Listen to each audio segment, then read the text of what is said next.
নদী চর খালবিল গজারির বন টাঙ্গাইলের সারিতার গর্বের ধন। আমরা এই মুহূর্তে আছি হচ্ছে টাঙ্গাইলের পরুদ্যান। এই পরুদ্যানের মুক্ত মঞ্চে আমরা এসে আজকে আপনাদের সাথে কথা বলছি, যেটা স্থাপিত হয়েছে 1887 সালে। সেই সময় থেকে কিন্তু আমাদের টাঙ্গাইলের যত বড় বড় প্রোগ্রাম আমাদের এই মঞ্চেই কিন্তু অনুষ্ঠিত হয়। তো আজকে আপনাদের আমাদের এই পরুদ্যানের সুন্দর কিছু জায়গা, সুন্দর দৃশ্য এবং পরুদ্যানে কি কি আছে সেটাই দেখানোর চেষ্টা করব। চলেন যাওয়া যাক।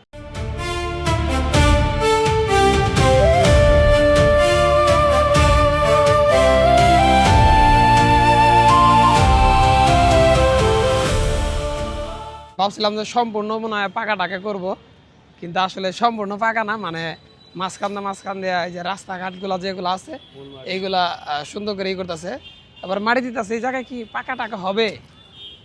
হওয়ার সম্ভাবনা নাই বলেই চলে। তো আমাদের টাঙ্গাইলের যত বড় বড় প্রোগ্রাম, বড় বড় কিছু হয় আমাদের এই উদ্যানেই হয়। তো আমাদের পিছনে যেটা দেখতে পারলেন এটা হচ্ছে টাঙ্গাইলের পৌর ভবন।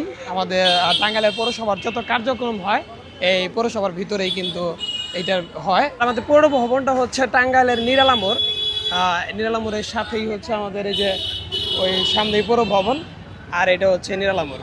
এখন আমরা যাচ্ছি হচ্ছে আমাদের কোম্পানির এক অ্যাসোসিয়েট আমান ভাইয়ের কাছে, তাই না? আমানুল্লাহ ভাই আমাদের অফিসেই বসে আছে। তো এখান থেকে আমরা যাব আমাদের অফিসে শনিবারে প্রোগ্রাম।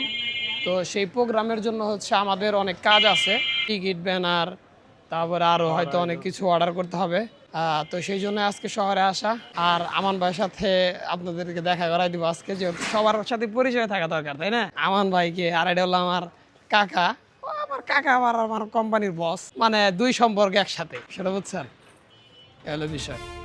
এই হচ্ছে আমাদের আমানুল্লাহ ভাই, এবং আমরা এখান থেকে ব্যানার, ফেস্টুন ইত্যাদি সবকিছুই বানাইলাম। তারপরে আমরা চলে গেলাম শামীম পিঠা করে খাবার অর্ডার করার জন্য। এটা হচ্ছে টাঙ্গাইল ক্যাপসুল মার্কেট, অনেকে হয়তো চিনেন শামীম পিঠা ঘর। একটা কথা ভাই, হয়তো নতুন নতুন ভিডিও করি, আপনাদের কাছে ভালো লাগবে না, কারণ বাংলাদেশে অনেকেই সুন্দর সুন্দর কন্টেন্ট তৈরি করে, এর ফাঁকে আসলে আমি কিছুই না। কিন্তু শুরু থেকেই তো আর এতটা ভালো সবাই করতে পারে না, আস্তে আস্তে ভালো হবে। তো আমার ভিডিও আসলে কোথায় আপনাদের কাছে দুর্বল মনে হয়েছে অবশ্যই কমেন্টে জানান। অবশ্যই নেক্সট ভিডিও এর থেকে ভালো করার চেষ্টা করব। সবাই ভালো থাকবেন, সাথে থাকার জন্য অসংখ্য ধন্যবাদ।